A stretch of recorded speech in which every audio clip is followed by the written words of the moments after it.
Aujourd'hui, le 19 janvier 2026. Première lecture.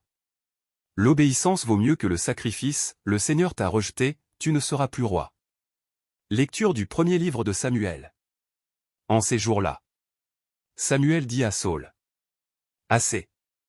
Je vais t'apprendre ce que le Seigneur m'a dit pendant la nuit. Saül lui dit: Parle.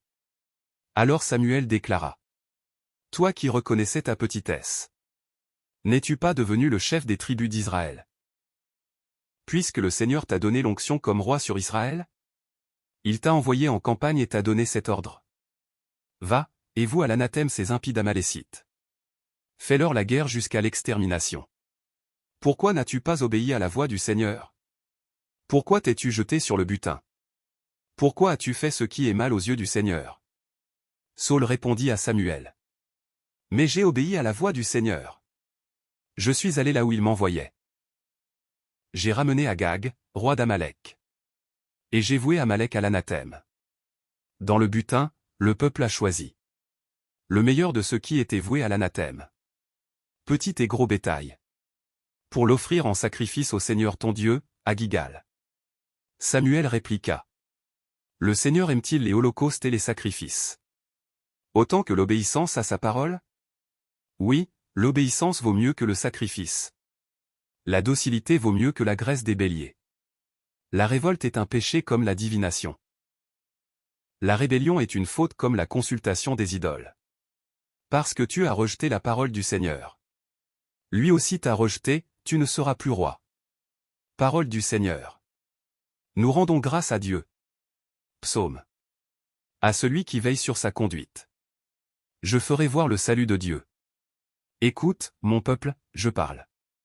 Moi, Dieu, je suis ton Dieu. Je ne t'accuse pas pour tes sacrifices. Tes holocaustes sont toujours devant moi. Que as-tu à réciter mes lois? À garder mon alliance à la bouche. Toi qui n'aimes pas les reproches. Et rejette loin de toi mes paroles? Voilà ce que tu fais. Garderai-je le silence? Penses-tu que je suis comme toi? Je mets cela sous tes yeux, et je t'accuse. Qui offre le sacrifice d'action de grâce? Celui-là me rend gloire. Sur le chemin qu'il aura pris, je lui ferai voir le salut de Dieu. Évangile de Jésus-Christ selon saint Marc.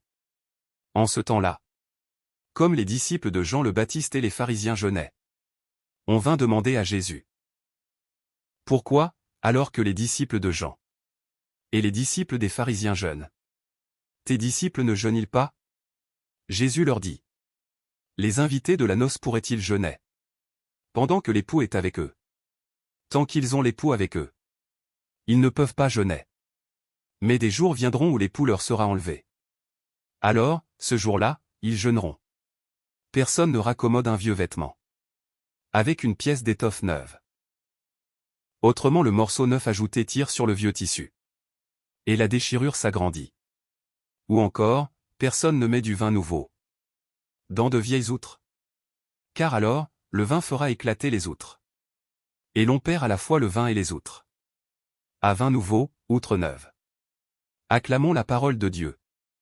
Louange à toi Seigneur Jésus.